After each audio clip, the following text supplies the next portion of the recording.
Hello മച്ചമാരെ, welcome back to Mallu explainer. അർദ്ധരാത്രി ശ്മശാനമുഖമായ ഒരു പ്രദേശം. അവിടെ ഒഴിഞ്ഞൊരു വീടുണ്ടായിരുന്നു. ആ വീടിനുള്ളിൽ വളരെ ക്രൂരമായ ചില ആഭിചാര ക്രിയകൾ നടക്കുന്നുണ്ട്. കണ്ടാൽ പേടിയാകുന്ന കാളീരൂപം ഉണ്ടാക്കിയെടുത്ത ഒരു പാവ. ആ പാവയിൽ ചില ക്രിയകൾ ചെയ്യുമ്പോൾ ഇതേ നാട്ടിൽ തന്നെ മറ്റൊരു സ്ഥലത്ത് ബൈക്കിലൂടെ സഞ്ചരിക്കുന്ന രണ്ടാൾക്കാര് ആക്സിഡന്റ് ആയി റോട്ടിൽ വീഴുകയാണ്. ആ കൂട്ടത്തിൽ കുറച്ച് പ്രായമുള്ള പ്രഭാകർ എന്ന പേരുള്ള ആള് എഴുന്നേൽക്കാൻ പോലും പറ്റാതെ അങ്ങനെ നിൽക്കുമ്പോൾ അവിടെ വീണ്ടും ആഭിചാരക്രിയകൾ നടക്കുകയാണ്. ഇപ്പൊ അയാളുടെ കൂടെ ഉണ്ടായിരുന്ന ആ ചെറുപ്പക്കാരെ നോക്കുമ്പോൾ പ്രഭാകരന്റെ അടുത്തേക്ക് ഒരു വല്ലാത്ത രൂപം, ഒരു നിഴൽ രൂപം പോലെ എന്തോ ഒന്ന് വരുന്നുണ്ട്. ഉറപ്പാണ് അതൊരു സ്ത്രീ രൂപമാണ്. അങ്ങനെ ആ ഒരു സ്ത്രീ രൂപം പ്രഭാകരനെ നോക്കി നിൽക്കെ അവിടെ മുഴുവൻ തീ ആളി പടരുകയാണ്. ആ തീയിൽപ്പെട്ട് പ്രഭാകർ വെന്ത് ഉരുകുന്നുണ്ട്. കഥയുടെ തുടക്കം കേട്ടപ്പോൾ തന്നെ ഭയങ്കരമായിട്ട് നിങ്ങൾക്ക് ഇൻട്രസ്റ്റ് തോന്നുന്നുണ്ടോ? തീർച്ചയായും ഒരു കിടിലൻ കഥയാണ്. ഒരു ഹൊറർ, അതുപോലെ തന്നെ ഒരു ഇൻവെസ്റ്റിഗേഷൻ ത്രില്ലർ. ക്ലൈമാക്സിൽ നിങ്ങൾക്കായിട്ട് കുറച്ചധികം സംഭവങ്ങൾ ഉണ്ട് കേട്ടോ. ചില സമയത്തൊക്കെ വല്ലാത്ത കൺഫ്യൂഷൻ നിങ്ങൾക്ക് വരും. എന്നാൽ ആ കൺഫ്യൂഷനൊക്കെ ഉറപ്പായിട്ടും കഥയുടെ അവസാനം ഞാൻ മാറ്റിത്തരും. സോ ഇന്ന് നമ്മൾ കേൾക്കാൻ പോകുന്നത് രുദ്ര ഗരുഡ പുരാണ എന്ന സിനിമയുടെ കഥയാണ്. അപ്പോ ആരംഭിക്കുകയല്ലേ. ആരംഭത്തിൽ ഒരു സ്കൂള് കാണിക്കുകയാണ്. രണ്ട് പെൺകുട്ടികൾ നന്നായിട്ട് ചിത്രം വരയ്ക്കുന്നുണ്ട്. അതിലൊരു പെൺകുട്ടി പറയാണ്, ഇതാ കണ്ടോ, ഇന്ന് വീട്ടിൽ പോയിട്ട് എനിക്ക് എന്റെ അച്ഛനെ കാണിക്കാനുള്ള ചിത്രമാണിത്. എന്റെ സൂപ്പർ ഹീറോ ആണ് എന്റെ അച്ഛൻ. ആ നേരത്ത് സ്കൂള് വിട്ട് പോകാനുള്ള ബെല്ലടിക്കുകയാണ്. അപ്പൊ ആ ഒരു പെൺകുട്ടിയോട് അതിന്റെ കൂട്ടുകാരി ചോദിക്കുന്നുണ്ട്, വാ നമുക്ക് പോവാന്ന്. ഇല്ലടോ, ഞാൻ ഇപ്പൊ വരാം, ഞാൻ ഈ ഒരു ചിത്രം വരച്ചു കഴിഞ്ഞിട്ട് വരാമെന്ന് പറയണം. ആ നേരത്തെ ചെറുതായിട്ട് മഴയൊക്കെ പെയ്യുന്നുണ്ടായിരുന്നു. എല്ലാ കുട്ടികളും സ്കൂൾ വിട്ട് പോവാണ്. അപ്പോഴേക്കും മഴ നന്നായിട്ട് ശക്തമാകുന്നുണ്ട്. പെട്ടെന്നാണ് ആ അപകടം സംഭവിക്കുന്നത്. കുട്ടികൾ പഠിക്കുന്ന ആ ഒരു സ്കൂൾ ഉണ്ടല്ലോ, അത് തകർന്ന് വീഴുകയാണ്. നമ്മൾ നേരത്തെ കണ്ട ചിത്രം വരയ്ക്കുന്ന ആ ഒരു പെൺകുട്ടിയുടെ അച്ഛൻ അവളെ കാത്തുകൊണ്ട് പുറത്തുണ്ടായിരുന്നു. ആ മനുഷ്യൻ നിലവിളിച്ചുകൊണ്ട് ആ ഒരു സ്കൂളിന്റെ ഉള്ളിലേക്ക് ഓടി കയറുകയാണ് കേട്ടോ. പക്ഷെ അയാൾക്ക് കാണാൻ കഴിഞ്ഞത് ജീവനറ്റ അയാളുടെ കുഞ്ഞിന്റെ ആ ഒരു പിഞ്ച് ശരീരമാണ്. മകളെ കയ്യിൽ വെച്ചുകൊണ്ട് അയാൾ അലറി കരയാണ് കേട്ടോ. അധികം വൈകാതെ തന്നെ ഇത് വലിയ വാർത്തയാകാനുള്ള പ്രധാന കാരണം എന്താണെന്ന് വെച്ചാൽ, ഈ ബിൽഡിംഗ് കെട്ടിയിട്ട് അധിക വർഷമൊന്നും ആയിട്ടില്ല. പിന്നെ എങ്ങനെയാണ് ഇത് പൊളിഞ്ഞത്? പിന്നീട് ഈ ഒരു സംഭവം വല്ലാത്തൊരു ഇഷ്യൂ ഒക്കെ ആവുന്നുണ്ട്. എന്നാൽ ഇതിനുശേഷം നമ്മൾ കാണിക്കുന്നത് ഒരു കോർട്ടിലാണ്. ഒരു വക്കീലിനെ പിടിക്കാനായിട്ട് നമ്മുടെ ഹീറോ ആയിട്ടുള്ള പോലീസ് ഓഫീസറാണ് കേട്ടോ. രുദ്രയുടെ ടീമും കൂടെ അങ്ങോട്ടേക്ക് വന്നിരിക്കുകയാണ്. ഒരു വക്കീലാണ്. ആ വക്കീൽ അവിടെ നിന്ന് ഓടി രക്ഷപ്പെടാൻ ശ്രമിക്കുന്നുണ്ടെങ്കിലും കൈയോടെ തന്നെ ഇവര് വക്കീലിനെ പൊക്കുകയാണ്. നമ്മുടെ ഹീറോ രുദ്ര ഒരു ബക്കറ്റ് എടുത്ത് അവന്റെ തലക്ക് തന്നെ ഒന്ന് കൊടുക്കുന്നുണ്ട് കേട്ടോ. പിന്നീട് തൂക്കിയെടുത്ത് ജീപ്പിലിടുകയാണ്. എന്നാൽ ഈ വക്കീലിനെ കൊണ്ടുവന്ന അതേ നേരം തന്നെ ഒരു മിനിസ്റ്റർ പോലീസ് കമ്മീഷണറെ വിളിച്ചിട്ട് പറയാണ്, എന്റെ ആളെ തൂക്കാൻ മാത്രം അത്രയ്ക്ക് ധൈര്യം നിങ്ങൾക്ക് ഉണ്ടോടാ, മര്യാദക്ക് അവനെ വിട്ടയച്ചോ എന്ന് പറയണം. കമ്മീഷണർ അപ്പൊ തന്നെ രുദ്രയെ വിളിക്കുന്നുണ്ട്. എന്നാൽ രുദ്ര ഫോണൊന്നും എടുക്കുന്നില്ല. ഇതേ സമയം അവരുടെ വണ്ടിയിലുണ്ടായിരുന്ന വക്കീല് ഭയങ്കര അഹങ്കാരത്തിൽ സംസാരിക്കുകയാണ്, ഞാൻ ആരാണെന്ന് അറിഞ്ഞിട്ട് കളിച്ചാൽ മതി, നീയൊക്കെ എന്റെ പവർ എന്താണെന്ന് നിങ്ങൾക്ക് അറിയില്ല, എന്തായാലും വിശക്കുന്നെന്ന് പറഞ്ഞിട്ട് രുദ്രയും അവന്റെ ടീമും കൂടെ ഇപ്പൊ ഒരു ഹോട്ടലിലേക്ക് കയറിയിട്ടുണ്ട്. ഈ സമയത്ത് ഈ വക്കീലിനോട് രുദ്ര ചോദിക്കുന്നുണ്ട്, എടാ ഒരു മനസ്സിൽ കുത്തലും നിനക്ക് തോന്നില്ലേ? ഒരു ചെറിയ കുട്ടിയല്ലടാ നീ പീഡിപ്പിച്ചത്? അപ്പൊ ഈ വക്കീല് പറയാണ്, സാറേ അക്കാര്യത്തിൽ എനിക്ക് യാതൊരു മനസ്സുകുത്തലും ഇല്ല. ഇതുപോലൊരു 19 എണ്ണത്തിനെ ഞാൻ ശരിയാക്കിയിട്ടുണ്ട്. ഇത് കേട്ട സമയത്ത് രുദ്രയ്ക്ക് അങ്ങോട്ട് അരിച്ച് കയറുകയാണ് കേട്ടോ. അതേ നേരം തന്നെ ആ ഒരു മിനിസ്റ്ററിന്റെ ഗുണ്ടകൾ ഇയാളെ രക്ഷപ്പെടുത്താൻ ഇങ്ങോട്ടേക്ക് വരുന്നുണ്ട്. എന്നാൽ എല്ലാത്തിനെയും അടിച്ച് പരിപ്പാക്കി ആളൊഴിഞ്ഞൊരു ഭാഗത്തേക്ക് ഈ വക്കീലിനെ കൊണ്ടുപോകണം. അവന്റെ വിലം കഴിക്കുകയാണ്. എന്നിട്ട് വക്കീലിനോട് പറയുന്നുണ്ട്, വക്കീലെ, നീ ആകെ ചെയ്തത് ആ ഒരു ക്രൈമാണെന്ന് കരുതിയിട്ടാണ് ഞാൻ നിന്നെ ശിക്ഷിക്കാൻ വേണ്ടി കോർട്ടിലേക്ക് കൊണ്ടുപോകും എന്ന് വെച്ചത്. പക്ഷെ നീ പറഞ്ഞത് വെച്ച് നോക്കുമ്പോൾ നിന്റെ മനസ്സൊന്നും ഒരിക്കലും മാറാൻ പോകുന്നില്ലടാ. അപ്പൊ ഞാൻ നിനക്കിപ്പോൾ ഒരു ചാൻസ് തരാൻ പോവാണ്. നിനക്ക് ഇവിടുന്ന് വേണമെങ്കിൽ ഓടി രക്ഷപ്പെടാം. ഞാൻ ഒറ്റ തവണയും നിന്നെ ഷൂട്ട് ചെയ്യുള്ളൂ. അതിൽ നിന്ന് രക്ഷപ്പെട്ട് നിനക്ക് പോകാൻ പറ്റുകയാണെങ്കിൽ നിനക്ക് പോകാന്ന് പറയണം. ഈ സമയത്ത് വക്കീലിന്റെ ആ ഒരു തണ്ടൊക്കെ കുറയാണ്. പേടി ഒരു ഇച്ചിരി ഉള്ളിലേക്ക് വരുന്നുണ്ട്. അതുകൊണ്ട് തന്നെ തിരിഞ്ഞു നോക്കാതെ ഓടുകയാണ്. എന്നാൽ രുദ്രയ്ക്ക് ഒരൊറ്റ ബുള്ളറ്റേ വേണ്ടി വന്നുള്ളൂ അവന്റെ കഥ കഴിക്കാൻ. പിന്നീട് ഇതെന്തായാലും പ്രശ്നമാവുമല്ലോ. ഹ്യൂമൻ റൈറ്റ് കമ്മീഷനൊക്കെ വന്ന് അവനോട് ചോദ്യങ്ങളാണ്. ആ സമയത്ത് നമ്മുടെ രുദ്ര പറയുന്നത്, സാർ ഇവനെയൊക്കെ തീറ്റിപ്പോറ്റിയിട്ട് എന്തിനാണ്? ഓൾറെഡി ഇവന്റെ പേരിൽ 15 കേസുണ്ട്. ലാസ്റ്റ് അവൻ ചെയ്ത കാര്യം എന്താണെന്നറിയോ? ഒരു പെൺകുട്ടിയെ റേപ്പ് ചെയ്ത് കൊന്നിട്ടുണ്ട്. അപ്പൊ ഇവൻ ഈ പണിഷ്മെന്റ് അല്ലാതെ ഞാൻ വേറെ എന്താ കൊടുക്കുക? ഇത് കേട്ടപ്പോൾ അവർക്ക് ദേഷ്യം വരികയാണ്. അവരിപ്പോ ഈ രുദ്രയുടെ കൂടെ ഉണ്ടായിരുന്ന കമ്മീഷണറോട് പറയാണ്, കമ്മീഷണറെ, നിങ്ങളല്ലേ ഇവനിക്ക് എല്ലാ സപ്പോർട്ടും കൊടുക്കുന്നത്, നിങ്ങൾക്ക് വരാനിരിക്കുന്ന ഒരു പ്രൊമോഷൻ ഉണ്ടല്ലോ, അത് തൽക്കാലം അവിടെ നിൽക്കട്ടെ എന്ന് പറയണം. അങ്ങനെ ആ ഒരു മീറ്റിംഗ് എല്ലാം കഴിഞ്ഞു പുറത്തേക്ക് വരികയാണ്. രുദ്രയോട് ഇപ്പൊ കമ്മീഷണർ പറയുന്നുണ്ട്, എന്റെ രുദ്ര നീ കൂടെ ഉണ്ടെങ്കിൽ എനിക്ക് മുഴുവൻ പണിയാണല്ലോ, തൽക്കാലം ഒരു കാര്യം ചെയ്യും, നിന്നെ ഞാൻ തൽക്കാലം മറ്റൊരു ഡിപ്പാർട്ട്മെന്റിലേക്ക് മാറ്റിയെന്ന് പറയണം. എന്നാൽ അവിടെ പോയതിനു ശേഷം രുദ്രയ്ക്ക് ഒരു സുഖമില്ല, ഒരു രസമില്ല അവിടെ വർക്ക് ചെയ്യാനായിട്ട്. അപ്പൊ അവന്റെ ഒരു കൂട്ടുകാരൻ രമേശ് പറയാണ്, എടാ നീ എന്ത് ഇത്ര വലിയ ടെൻഷനിൽ, നിന്റെ കല്യാണമൊക്കെ കഴിഞ്ഞാണോ? വേണമെങ്കിൽ ഞാൻ നിന്നെ ഹെൽപ്പ് ചെയ്യാം കേട്ടോ, കാരണം എൻ്റെ കുടുംബത്തിലൊരു പെൺകുട്ടി കല്യാണം നോക്കുന്നുണ്ട്, വേണമെങ്കിൽ കണക്ട് ചെയ്യാം, നിങ്ങൾക്ക് ഇഷ്ടപ്പെട്ടാൽ വേണമെങ്കിൽ കല്യാണം കഴിച്ചെന്ന് പറയണം. ആയിക്കോട്ടെ. ഒരു ടൈം പാസിന് പെൺകുട്ടിയെ കാണാൻ തീരുമാനിക്കുകയാണ്. രണ്ടുപേരും കൂടെ ഇപ്പോൾ ഒരു കഫേയിലേക്ക് പോകണം. അങ്ങനെ ആ ഒരു പെൺകുട്ടി അങ്ങോട്ടേക്ക് വരികയാണ്. അവളുടെ പേര് ദിവ്യ നാട്ടോ. ദിവ്യ വരുമ്പോൾ തന്നെ അവളുടെ കൂടെ ഒരു ചെറിയ കുട്ടി ഉണ്ടായിരുന്നു. എന്തോ കണ്ടപാടിന് രുദ്രയ്ക്ക് ദിവ്യ ഭയങ്കരമായിട്ട് ഇഷ്ടമാവുന്നുണ്ട്.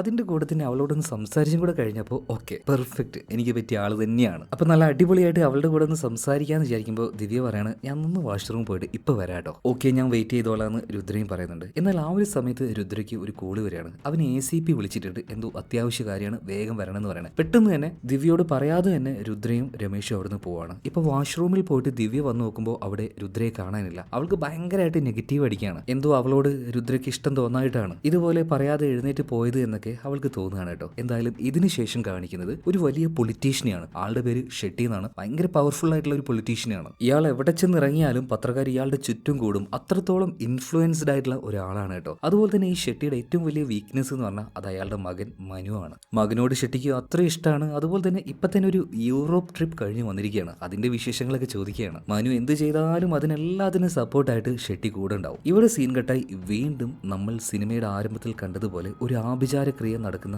അങ്ങനെ ഒരു സ്ഥലം കാണിക്കുകയാണ്. മുഖം മൂടിയിട്ട ഒരാൾ അവിടെ എന്തൊക്കെയോ ചില ക്രിയകൾ ചെയ്തുകൊണ്ടിരിക്കുകയാണ്. അതിനിടയിൽ അയാൾ ഇങ്ങനെ പറയുന്നുണ്ട്, കലിയുഗം വന്നു കഴിഞ്ഞു, അധർമ്മം മാത്രമാണ് ഇവിടെ സംഭവിക്കുന്നത്, ഇതിനെല്ലാത്തിനും ഒരു മാറ്റം വരും, ശിക്ഷ അത് ലഭിച്ചേ മതിയാകൂ. ഇതേ നേരം തന്നെ ഷെട്ടിയുടെ വീട് കാണിക്കുകയാണ്. അർദ്ധരാത്രിയിൽ ഇയാളുടെ വീടിന് നേരെ ആരോ കല്ലുകൊണ്ട് എറിയുന്നുണ്ട്. ആ ശബ്ദം കേട്ട് ഷെട്ടിയും ഭാര്യയും കൂടെ വന്നു നോക്കുമ്പോൾ കല്ലേറ് കൊണ്ട് ചില്ല് പൊളിഞ്ഞിരിക്കുകയാണ്. അതുപോലെ തന്നെ ഒരു കടലാസിന്റെ കഷ്ണം ഉള്ളിലേക്ക് എറിഞ്ഞിട്ടുണ്ട്. വ്യത്യസ്തമായ എന്തൊക്കെയോ ചില കാര്യങ്ങളായിരുന്നു അതിൽ എഴുതി വെച്ചത്. ഷെട്ടിയും അയാളുടെ ആൾക്കാരും ചുറ്റും നോക്കിയെങ്കിലും അവിടെ ആരെയും കാണാനൊന്നും പറ്റിയില്ല കേട്ടോ. ഇവിടെ സീൻ കട്ടായി നമ്മുടെ വിദ്യയെ കാണിക്കുകയാണ്. അവള് ഹെൽമെറ്റ് ഇടാതെ റോട്ടിലൂടെ വരുന്ന സമയത്ത് ട്രാഫിക് പോലീസ് അവളെ പൊക്കുകയാണ് കേട്ടോ. ഒരു ഫൈൻ അടച്ച് പോകാൻ പറയുന്നുണ്ട്. എന്നാൽ അതേ നേരത്താണ് രുദ്ര അതിലൂടെ വരുന്നത്. അപ്പൊ രുദ്ര പറയണ സാറേ വേണ്ട, ഞാൻ നോക്കിക്കോളാന്ന് പറയണം. ആദ്യമൊന്നും ദിവ്യ വലിയ മൈൻഡ് ആക്കിയൊന്നുമില്ല കേട്ടോ. എന്നാൽ രുദ്ര പറയണ ഒന്ന് നമുക്കൊരു കോഫി ഷോപ്പിലേക്ക് പോയാലോ. അങ്ങനെ ദിവ്യ അവന്റെ കൂടെ പോവാണ്. കാര്യങ്ങളൊക്കെ രുദ്ര പറയാണ്. അന്ന് മനഃപൂർവ്വം വേണമെന്ന് വെച്ച് ഞാൻ ചെയ്തതല്ല, ACP വിളിച്ചു, അപ്പോൾ പോവാതിരിക്കാൻ ഒരു നിർവാഹമില്ല. എന്തായാലും രുദ്ര പറഞ്ഞ കാര്യങ്ങൾ കേട്ട് ദിവ്യ കൺവിൻസ് ആവണം. രണ്ടുപേരും സെറ്റ് ആവുന്നുണ്ട് കേട്ടോ. അതുപോലെ തന്നെ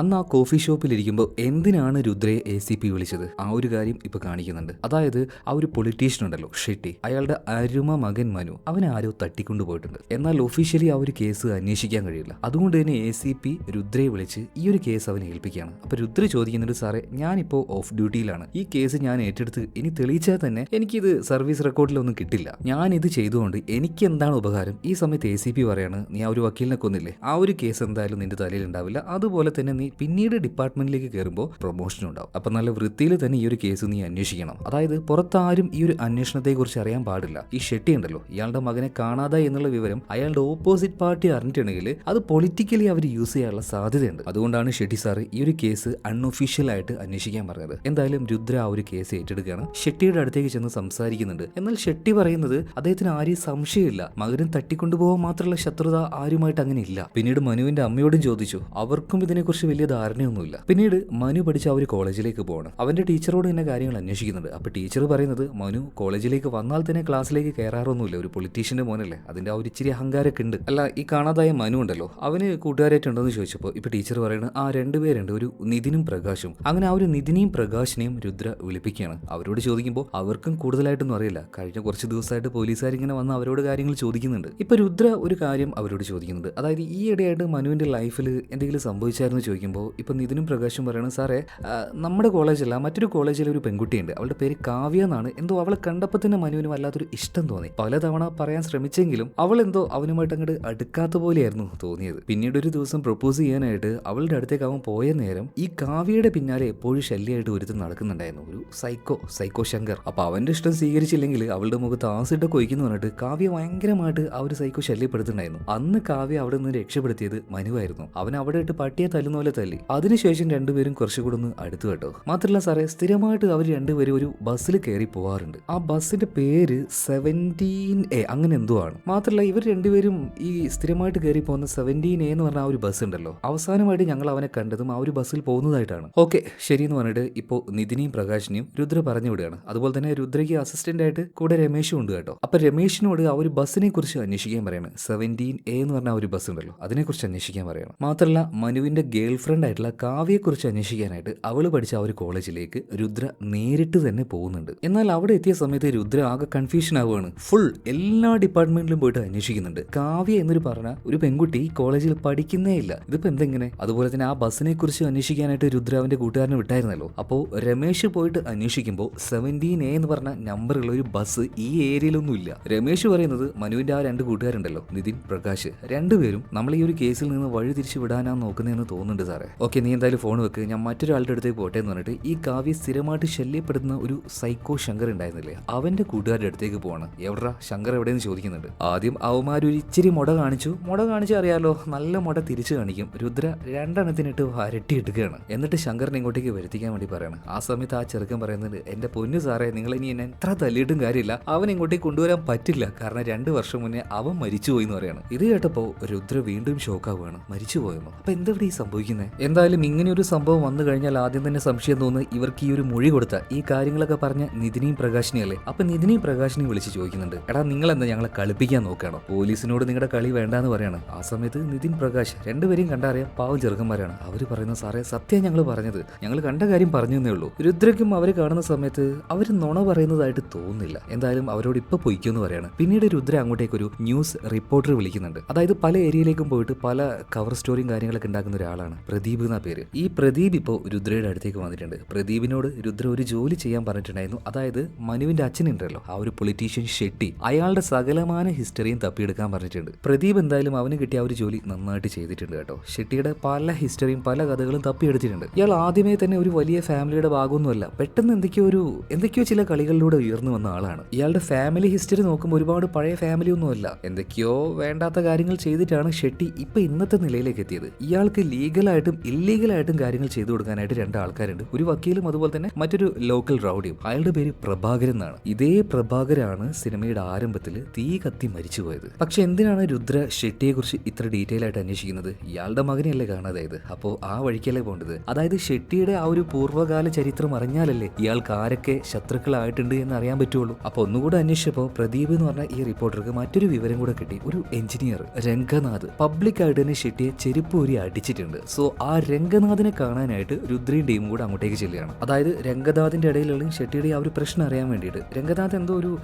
എഞ്ചിനീയർ അങ്ങനെ എന്തോ ആണ്. ഇയാൾ എന്തോ ഒരു പ്രൊജക്റ്റുമായിട്ട് മുന്നോട്ടേക്ക് പോകുമ്പോൾ അതിൽ വലിയൊരു അഴിമതി ഷെട്ടി കാണിച്ചിട്ടുണ്ടായിരുന്നു. അത് ഗവൺമെന്റിന്റെ മുന്നിലേക്ക് കൊണ്ടുവരാൻ നോക്കിയപ്പോൾ കള്ളക്കേസിൽ കൊടുക്കി ഈ രംഗനാഥിനെ ഷെട്ടി അകത്താക്കി. അപ്പൊ അതിന്റെ ആ ഒരു ദേഷ്യത്തിൽ മാത്രം പബ്ലിക്കായിട്ട് ഷെട്ടിയോട് അങ്ങനെ പെരുമാറി. അതായത് ചെരുപ്പൂരി അടിച്ചു, അങ്ങനെ എന്തോന്ന് ചെയ്തു. അല്ലാതെ വേറെ പകയുള്ളതായിട്ടൊന്നും രുദ്രയ്ക്ക് തോന്നില്ല. അതുപോലെ തന്നെ ഷെട്ടിയുടെ മകനെ തട്ടിക്കൊണ്ടുപോകാൻ മാത്രമുള്ള ആ ത്രാണിയൊന്നും ഇയാൾക്കില്ല. അതുപോലെ തന്നെ രുദ്രയ്ക്ക് ഇപ്പോൾ മറ്റൊരു വിവരം കൂടെ കിട്ടുന്നുണ്ട്. ഇവർ തേടിക്കൊണ്ട് കിടക്കുന്ന ആ ഒരു 17A എന്ന് പറഞ്ഞ ഒരു ബസ് ഉണ്ടല്ലോ, അതിനെക്കുറിച്ചുള്ള വിവരമാണ്. ഡിപ്പോയിൽ നിന്നാണ് വിളിച്ചിരിക്കുന്നത്. അപ്പോൾ അവിടെയുള്ള പഴയൊരു ഓഫീസർ പറയുന്നത്, സാറേ ഈ ഒരു ബസ് ഇപ്പൊ ഇവിടെ ഉള്ളതല്ല, ഒരു 25 വർഷം മുന്നേ ഓടിക്കൊണ്ടിരുന്ന ബസ്സാണ്. ഭയങ്കരമായിട്ട് രുദ്രയ്ക്കും അവന്റെ ടീമിനും കൺഫ്യൂഷൻ ആവുന്നുണ്ട് കേട്ടോ. 25 വർഷം മുന്നെയോ?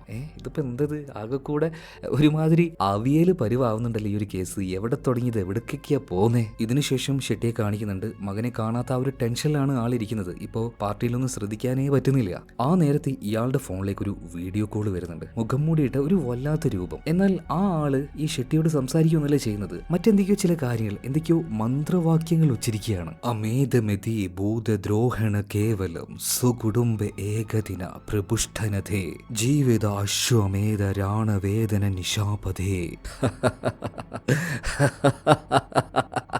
പിന്നീട് ആ ഒരു വീഡിയോ കോള് കട്ടാവുകയാണ്. ഷെട്ടി വല്ലാതെ ഭയന്നു പോകുന്നുണ്ട്. ഇതാരാണ് എന്നെ വല്ലാതെ ടാർഗറ്റ് ചെയ്യുന്നുണ്ട്. അപ്പോഴാണ് അന്ന് രാത്രി വീട്ടിൽ വന്ന് വീണ ആ ഒരു കത്തിനെ കുറിച്ച് ഓർമ്മ വന്നത്. വേഗം തന്നെ ഒരു സ്വാമിജിയുടെ അടുത്തേക്ക് ആ ഒരു കത്ത് കൊണ്ടേ കാണിക്കുന്നുണ്ട്. ഇതെന്താണ് ഇതിൽ എഴുതിയിരിക്കുന്നതെന്ന് ചോദിക്കുകയാണ്. അപ്പൊ സ്വാമിജി പറയുന്നത് ഗരുഡ പുരാണത്തിലെ ഒരു തരം ഒരു ശിക്ഷയാണിത്. മറ്റുള്ളവരുടെ സൗഭാഗ്യം തട്ടിയെടുക്കുന്ന ആൾക്ക് നരകത്തിൽ കിട്ടുന്ന ഒരു തരം ശിക്ഷ. ഇപ്പൊ സ്വാമിജി ചോദിക്കുന്നുണ്ട്, അല്ല എന്തിനിപ്പോ ഇതിനെക്കുറിച്ചൊക്കെ അന്വേഷിക്കുന്നത്? അപ്പൊ ഷെട്ടി പറയാണ്, സ്വാമിജി ഒന്നുമില്ല സ്വാമിജി, എന്താണെന്നറിയില്ല, കുറച്ച് ദിവസമായിട്ട് ഒരു പേടി ആരോ കൂടെ ഉള്ളതുപോലെ. ഒന്നിനും എനിക്കൊരു ശ്രദ്ധ കിട്ടുന്നില്ല, വല്ലാത്തൊരു പേടി എനിക്ക്. പിന്നീട് ഒരു സീൻ കട്ടാവുകയാണ്. അടുത്ത സീനിൽ രുദ്ര മറ്റൊരാളെ കാണാൻ വേണ്ടി പോയിരിക്കുകയാണ്. ആളുടെ പേര് സുഭാഷ് എന്നാണ്. അത്യാവശ്യം പ്രായമുള്ള ഒരാളാണ്. ഇയാൾക്ക് 17A എന്ന് പറഞ്ഞ ഒരു ബസ്സിനെ കുറിച്ച് അറിയാം. കാരണം ആ ഒരു ബസ്സിൽ ഇയാൾ ജോലി ചെയ്തിട്ടുണ്ട്. 25 വർഷങ്ങൾക്ക് മുന്നെയാണ് അവിടെ ജോലി ചെയ്തിരുന്നത്. അതായത് മുനിരാജ് എന്നൊരു മുതലാളി ഉണ്ടായിരുന്നു. അയാളുടെ കീഴിലായിരുന്നു ഈ ബസ്സെല്ലാം ഉണ്ടായിരുന്നത്. മുനിരാജിന്റെ പ്രധാന പരിപാടി ഈ പഴയ ബസ്സുകൾ ഉണ്ടല്ലോ, ഇതൊക്കെ ഒന്ന് റിനോവേറ്റ് ചെയ്തെടുക്കുക, പുതിയ ബസ് പോലെ ആക്കിയെടുക്കുക. എന്നിട്ട് പുതിയ ബസ് പോലെ അത് ഉപയോഗിച്ച് നടക്കലാണ് ഇയാളുടെ പ്രധാന പരിപാടി. അപ്പൊ അയാളുടെ കീഴിലുണ്ടായിരുന്ന ജോലിക്കാരായിരുന്നു സുഭാഷും അവനെ പോലെ തന്നെ വേറെയും കുറച്ച് ആൾക്കാർ. ആ കൂട്ടത്തിൽ ഒരാൾ കൂടെ ഉണ്ടായിരുന്നു വെങ്കിടേഷ്, ഒരു പാവം മനുഷ്യൻ. അങ്ങനെ വെങ്കിടേഷിന് ഇപ്പൊ ഒരു ട്രിപ്പ് കിട്ടുകയാണ്. 17A എന്ന് പറഞ്ഞ മുനിരാജിന്റെ ആ ഒരു ബസ് കൊണ്ടാണ് പോകേണ്ടത്. എന്നാൽ വെങ്കിടേഷ് അപ്പൊ തന്നെ പറയുന്നുണ്ട്, ബസ് കണ്ടീഷൻ അല്ല, ഇത് വെച്ച് പോകാൻ പറ്റില്ല എന്ന്. എന്നാൽ മുനിരാജിന്റെ ആൾക്കാർ പറയണം, അതൊന്നും കുഴപ്പമില്ല, എല്ലാം കണ്ടീഷൻ ആക്കിയിട്ടുണ്ട്, കുട്ടികളുമായിട്ട് പോയിക്കോന്ന്. അങ്ങനെ വെങ്കിടേഷ് ആ ഒരു ധൈര്യത്തിൽ കുട്ടികളുമായിട്ട് നേരെ ആ ഒരു ട്രിപ്പിന് പോവാണ്. ആ കൂട്ടത്തിൽ കാവ്യ ഉണ്ടായിരുന്നു കേട്ടോ. ഏത് കാവ്യ? നമ്മുടെ മരുവിന്റെ ഗേൾ ഫ്രണ്ട് ആയിട്ടുള്ള അതേ കാവ്യ തന്നെ. ഇതിപ്പോ എന്താ ഇവിടെ സംഭവിക്കുന്നേ? ആകെ കൂടെ കൺഫ്യൂഷൻ ആവുന്നുണ്ടല്ലേ? കൺഫ്യൂഷനൊക്കെ ഞാൻ മാറ്റിത്തരാം. എന്തായാലും ആ ഒരു മലയിലേക്ക് ട്രിപ്പിനായിട്ട് വെങ്കടാശ് ആ ബസ്സുമായിട്ട് പോവാണ്. എന്നാൽ അധികം വൈകാതെ അത് സംഭവിക്കുന്നുണ്ട്. ബസ്സിന് ബ്രേക്ക് കിട്ടുന്നില്ല. ബസ് വല്ലാതെ ആടി ഉലയാൻ നോക്കുകയാണ്. എവിടെയെങ്കിലും വണ്ടി ഒന്ന് ഇടിച്ചു നിർത്താൻ നോക്കുന്നുണ്ടെങ്കിലും പറ്റുന്നില്ല. കുട്ടികളും മാഷ്മാരും എല്ലാവരും വല്ലാണ്ട് ഭയന്നു പോയി. അവസാനം അത് സംഭവിക്കുകയാണ്. കൊക്കയിലേക്ക് ബസ് വീണു. എല്ലാവരും മരണപ്പെട്ടു. എന്നാൽ ബസ്സിന്റെ ഓണർ ആയിട്ടുള്ള മുനിരാജ് ഇതിനെ മറ്റൊരു രീതിയിൽ വരുത്തി തീർത്തു. അതായത് വെങ്കടേഷ് കള്ളോടിച്ച് വണ്ടി ഓടിച്ചത് കൊണ്ടാണ് അപകടം സംഭവിച്ചത്. അതിന്റെ പേരിൽ ഇൻഷുറൻസും അവൻ തട്ടിയെടുത്തു. മാത്രമല്ല വെങ്കടേഷിന്റെ മിസ്റ്റേക്ക് കാരണമാണല്ലോ അപകടം പറ്റിയത്. അതുകൊണ്ട് മരിച്ചുപോയ കുട്ടികളുടെ മാതാപിതാക്കൾ വന്നിട്ട് വെങ്കടേഷിന്റെ വീടിന് തീ വെക്കുകയാണ്. അദ്ദേഹത്തിന്റെ ഭാര്യയും കുഞ്ഞുങ്ങളും അതിൽപ്പെട്ട് വെന്ത് മരിച്ചു പോവാണ് കേട്ടോ. എന്നാൽ കുറച്ചു കഴിഞ്ഞപ്പോൾ കറങ്ങി തിരിഞ്ഞ കേസ് മുനിരാജന്റെ തലയിലേക്ക് തന്നെ വന്നു. കുറച്ചു ദിവസം അവനും അവന്റെ കൂട്ടുകാരും ജയിലിൽ കിടന്നു. അധികം വൈകാതെ അവർ പുറത്തേക്ക് വരികയും ചെയ്തു. പണം കൊടുത്ത് മുനിരാജും കൂട്ടുകാരും കൂടെ എല്ലാവരെയും സ്വാധീനിച്ചു. അവരുടെ എന്തെങ്കിലും ഫോട്ടോ ഉണ്ടോ എന്ന് സുഭാഷിനോട് രുദ്ര ചോദിച്ചപ്പോൾ ഒരു ഫോട്ടോ ഉണ്ടെന്ന് പറഞ്ഞിട്ട് ഫോട്ടോ കാണിച്ചു കൊടുക്കുകയാണ്. അതായത് മുനിരാജിന്റെ 3 കൂട്ടുകാരുടെ ഫോട്ടോ ഉണ്ട്. എന്നാൽ അതിൽ മുനിരാജിന്റെ ഫോട്ടോ ഇല്ലായിരുന്നു കേട്ടോ. അതുപോലെ തന്നെ സുഭാഷ് മറ്റൊരു കാര്യം പറയാണ്. കുറച്ച് നാളുകൾക്ക് മുന്നേ ഈ മുനിരാജിന്റെ ഒരു കൂട്ടുകാരനുണ്ട്. ഈ ഫോട്ടോയിൽ കാണുന്ന ഇവൻ നാഗരാജ് വളരെ ദുരൂഹമായ ഒരു സാഹചര്യത്തിൽ മരണപ്പെട്ടു പോയി. എല്ലാവരും പറയുന്നത് അന്ന് ആ ബസ് അപകടം നടന്നില്ലേ, അതിലുണ്ടായിരുന്ന കുട്ടികളുടെ ആത്മാവാണ് അവനെ കൊന്നേന്നൊക്കെയാ. ഇതിൽ എത്രത്തോളം സത്യം ഉണ്ട് എന്ന് എനിക്കറിയില്ല സാറേ. എന്തായാലും ഇതൊരു സാധാരണ കേസ് അല്ല എന്ന് രുദ്രയ്ക്ക് ഇപ്പൊ മനസ്സിലായി. ഇതിനുശേഷം കാണിക്കുന്നത് ഷെട്ടിയാണ്. അർദ്ധരാത്രിയിൽ എന്തോ ചില ശബ്ദങ്ങൾ കേട്ട് ഇയാൾ വാതിൽ തുറന്നു നോക്കുമ്പോൾ 25 വർഷം മുന്നേ മരിച്ചുപോയ കാവ്യയുടെ ആത്മാവ് ഇയാളുടെ തൊട്ടു മുന്നിൽ നിൽക്കുന്നതായിട്ട് ഇയാൾക്ക് തോന്നുകയാണ്. വല്ലാണ്ട് ഇയാൾ പേടിച്ചു പോയി. ഇതിനുശേഷം വീണ്ടും നമ്മുടെ രുദ്രയെ കാണിക്കുകയാണ്. അതായത് രുദ്രയുടെ കയ്യിൽ പണ്ടത്തെ ഒരു മുനിരാജിന്റെ 3 കൂട്ടുകാരുടെ ഫോട്ടോ ഉണ്ടല്ലോ, അതിൽ ഒരുത്തൻ നേരത്തെ മരിച്ചു. ബാക്കി 2 ആളുണ്ട്. അവരുടെ അടുത്തേക്ക് പോയിട്ട് ഈ മുനിരാജിനെ കുറിച്ച് ഒന്ന് അന്വേഷിക്കാന്ന് വെച്ച് പോയപ്പോൾ ആദ്യത്തെ ആളുടെ അടുത്തെത്തിയപ്പോൾ ഇയാൾ എന്തോ പെട്ടെന്ന് തൂങ്ങി മരിച്ചു. ഇതെന്തോ ഇങ്ങനെ അന്വേഷിക്കാനായിട്ട് ഇയാളുടെ അടുത്തേക്ക് വന്നപ്പോൾ തന്നെ ഇയാൾ തൂങ്ങി മരിച്ചേ. അതുപോലെ തന്നെ രണ്ടാമത്തെ ആളുടെ അടുത്തേക്കും ഇപ്പോൾ നമ്മുടെ രുദ്ര പോയപ്പോൾ പെട്ടെന്ന് ഇവർ മീറ്റ് ചെയ്യാൻ പോയ ആ ആളുണ്ടല്ലോ, അയാൾക്ക് നേരെ ഒരു വധശ്രമം നടക്കുകയാണ് കേട്ടോ. എന്നാൽ നമ്മുടെ രുദ്രയും കൂട്ടുകാരും കൂടെ കഷ്ടപ്പെട്ട് അതിൽ നിന്നും ആ ഒരു ഗുണ്ടകളിൽ നിന്നും അയാളെ രക്ഷപ്പെടുത്തുകയാണ്. എന്നാൽ അപ്പൊ അതിലൂടെ പോയ ഒരു ബൈക്ക്, അതിലുണ്ടായിരുന്ന ഒരുത്തൻ ഈ രണ്ടാമത്തെ ആളുടെയും കഴുത്തിറക്കുകയാണ്. അതായത് മുനിരാജിന്റെ കൂടെ അന്ന് ഉണ്ടായിരുന്ന എല്ലാ കൂട്ടുകാരും ഇപ്പൊ മരിച്ചിട്ടുണ്ട്. അതുപോലെ ഇവരുമായി ബന്ധപ്പെട്ട പല ആളുകളോടും അന്വേഷിച്ചപ്പോ ഈ മുനിരാജ് പണ്ടെപ്പോഴോ മരിച്ചു പോയിട്ടുണ്ട് എന്നൊക്കെയാ പറയുന്നത്. അതുപോലെ തന്നെ രുദ്ര മറ്റൊരു ഫയൽ കൂടെ തപ്പിയെടുക്കുകയാണ്. അതായത് 25 വർഷം മുന്നേ 70A എന്ന് പറഞ്ഞ ആ ഒരു ബസ് അപകടത്തിൽ മരിച്ചുപോയ ആ ഒരു കുട്ടികളുടെയും ആ ഒരു ഡ്രൈവറുടെയും കേസ് ഫയൽ എടുക്കുന്നുണ്ട്. അപ്പൊ ആ ഒരു കേസ് ഫയലിൽ ഇതുപോലെ കാവ്യ എന്ന് പറഞ്ഞ ആ ഒരു പെൺകുട്ടിയുടെ ഡീറ്റെയിൽ കാണുന്നുണ്ട് കേട്ടോ. രുദ്രയ്ക്ക് നല്ല രീതിയിൽ തന്നെ കൺഫ്യൂഷൻ ആവുന്നുണ്ട്. കാവ്യ എന്ന ഈ ഒരു പേര് പലയിടത്തും കോമൺ ആയിട്ട് കേൾക്കുന്നുണ്ടല്ലോ. ഏതാണ് ഈ കുട്ടി? ആരാണ് ഇവള്? പിന്നീട് കുറച്ചു കഴിഞ്ഞപ്പോൾ രുദ്രയ്ക്ക് ഒരു സംശയം. ഈ മുനിരാജ് ഉണ്ടല്ലോ, ഇയാളും ഈ പൊളിറ്റീഷ്യൻ ആയിട്ടുള്ള ഷെട്ടിയും തമ്മിൽ എന്തെങ്കിലും കണക്ഷൻ ഉണ്ടാവുമോ? ഷെട്ടിയോട് ഈ ഒരു കാര്യം ചെന്ന് ചോദിച്ചപ്പോൾ ഈ ഷെട്ടിക്ക് യാതൊരു ബന്ധവും ഇല്ല ഈ മുനിരാജുമായിട്ട്. ഇതേ സമയത്ത് തന്നെ ഈ ഷെട്ടിയുടെ ഓപ്പോസിറ്റ് പാർട്ടിയിലുള്ള ഒരു നേതാവ് എന്നിട്ട് ഈ കമ്മീഷണറോട് പറയുന്നുണ്ട് ഈ ഷെട്ടിയുടെ മകനായിട്ടുള്ള മനുവിനെ കാണാതായിട്ട് കുറച്ച് ദിവസമായിട്ടുണ്ട്. അൺഒഫീഷ്യലായിട്ട് അയാൾ ആ ഒരു കേസ് അന്വേഷിക്കുന്നുണ്ട്. എന്നാൽ ഞാൻ നിന്നെ ഈ ഒരു കേസ് ഏൽപ്പിക്കുകയാണ്. നിന്റെ ടീമുമായിട്ട് നീ ഈ കേസ് ഷെട്ടി ആരെയാണോ ഈ ഒരു ജോലി ഏൽപ്പിച്ചത് അവർക്ക് മുന്നേ ആയിട്ട് നിങ്ങൾ ഈ ഒരു ജോലി ചെയ്ത് തീർത്തു കഴിഞ്ഞാൽ എനിക്ക് പൊളിറ്റിക്കലി അവനെ തോൽപ്പിക്കാൻ കഴിയും. അത് ഇലക്ഷനിൽ ഭയങ്കര ലീഡ് കിട്ടും. അതുകൊണ്ട് നല്ലൊരുത്തനെ കണ്ടുപിടിച്ചിട്ട് ആ രുദ്ര കണ്ടുപിടിക്കുന്നതിന് മുന്നേ ഈ കേസിന്റെ രഹസ്യം എന്താണെന്ന് നീ കണ്ടുപിടിക്കണം എന്ന് പറയാണ്. അങ്ങനെ പോലീസ് കമ്മീഷണർ ആദി എന്ന് പറഞ്ഞ ഒരു മിടുക്കനായിട്ടുള്ള ഓഫീസറെ ഈ ഒരു ജോലി ഏൽപ്പിക്കുകയാണ്. അപ്പൊ ആദിയോട് പറയുന്നുണ്ട് ഈ കേസ് അന്വേഷണവും അൺഒഫീഷ്യൽ ആയിരിക്കണം. അതുപോലെ തന്നെ മകനെ കാണാതായ ഒരു ടെൻഷനിൽ വീട്ടിലിരുന്ന് മദ്യപിച്ചുകൊണ്ടിരിക്കുകയാണ് ഷെട്ടി. ആ സമയത്ത് അയാളുടെ ഫോണിലേക്ക് ഒരു വീഡിയോ കോൾ വരുന്നുണ്ട്. കോൾ അറ്റൻഡ് ചെയ്തപ്പോൾ ഷെട്ടി ആകെ പേടിക്കുകയാണ്. ഇയാളുടെ മകനെ ഒരു റൂമിൽ വെറും അണ്ടർവെയർ മാത്രം ഇട്ട് ക്രൂരമായിട്ട് ഉപദ്രവിക്കുകയാണ്. അതിന്റെ മുന്നിലേക്ക് മുഖം മൂടിയിട്ട് ഒരാൾ വന്നിട്ട് പറയാണ് എത്ര പാപം നീ ചെയ്തു കൂട്ടി, അതിനൊക്കെ നീ അനുഭവിക്കണ്ടേ. ഈ സമയത്ത് ഷെട്ടി പറയാണ് എന്ത് വേണമെങ്കിലും ഞാൻ തരാം, എത്ര കോടി വേണമെങ്കിലും ഞാൻ തരാം, എന്റെ മകനെ തിരിച്ചു തന്നൂടെ. അപ്പൊ ചിരിച്ചുകൊണ്ട് തന്നെ മുഖം മൂടിയിട്ട് ആ ആള് പറയാണ് ഇല്ല, നിന്റെ മകനെ നിനക്ക് തിരിച്ചു കിട്ടില്ല. ഈ വരുന്ന അമാവാസി നാളിൽ ഞാൻ ഇവനെ ബലി കൊടുക്കൂടാ. ഇത് പറഞ്ഞ വല്ലാത്തൊരു ചിരിയും ചിരിച്ച് കോള് കട്ട് ചെയ്യുന്നുണ്ട്. ഷെട്ടി ആകെ ഭയന്ന് വിറച്ചുപോയി. ഇതിനുശേഷം രുദ്രയെ കാണിക്കുകയാണ്. അവൻ ഈ ഒരു ജോലി ഏൽപ്പിച്ച ACPയുടെ അടുത്തേക്ക് ചെന്നിട്ട് രുദ്ര മനസ്സിലാക്കിയ കാര്യങ്ങൾ പറയുന്നുണ്ട്. സാറേ, ഈ കേസ് അന്വേഷിച്ച സമയത്ത് ഒരിക്കലും സ്വാഭാവികമായ രീതിയിലല്ല ഇത് മുന്നോട്ടേക്ക് പോകുന്നത്. ഈ മനുവിന്റെ കൂട്ടുകാർ നിതിനും പ്രകാശും ഈ മനുവിന്റെ ഗേൾ ഫ്രണ്ട് ആണെന്ന് പറയുന്ന കാവ്യ ഉണ്ടല്ലോ, അവള് ഇവിടെ എവിടെയും പഠിക്കുന്നതായിട്ട് യാതൊരു റിപ്പോർട്ടും ഇല്ല.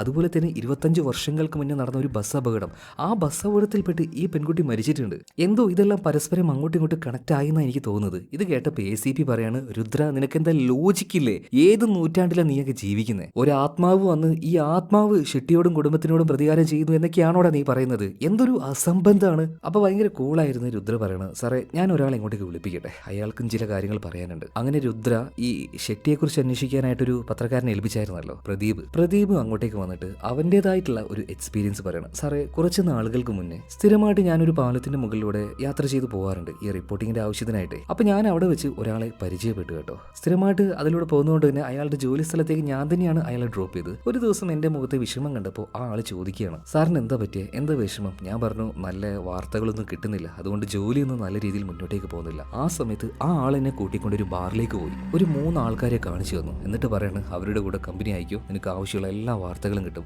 അങ്ങനെ ആ ഒരു ആള് പറഞ്ഞതുപോലെ ആ 3 ആൾക്കാരുമായിട്ട് കമ്പനി കൂടുന്നുണ്ട് കേട്ടോ. കുറെ നേരം മദ്യപിച്ചു. അപ്പൊ കൂട്ടത്തിൽ ഒരാൾ ഭയങ്കര വിഷമത്തിലിരിക്കുന്നത് തോന്നുകയാണ്. അയാളോട് നിനക്ക് എന്താ പറ്റിയെന്നൊക്കെ ചോദിക്കുമ്പോൾ, നീ വെറുതെ എന്റെ കാര്യത്തിൽ ഇടപെടാൻ വരണ്ട, കള്ളു കുടിക്കാൻ വന്നാൽ കുടിച്ചിട്ട് അങ്ങോട്ട് പൊക്കോണെന്ന് പറയണം. ഇത് കേട്ട് പ്രദീപ് വല്ലാതെ വിഷമത്തിലിരിക്കുകയാണ്. അവന്റെ കാര്യം പറഞ്ഞു, എന്റെ അനിയൻ മരിച്ചുപോയി, അപ്പൊ ആ ഒരു വിഷമത്തിലാണ് ഞാൻ. അപ്പോൾ വിഷമങ്ങൾ അങ്ങോട്ടും ഇങ്ങോട്ടും ഷെയർ ചെയ്യുകയാണെങ്കിൽ മനസ്സിന് ഒരു സമാധാനം കിട്ടുമല്ലോ.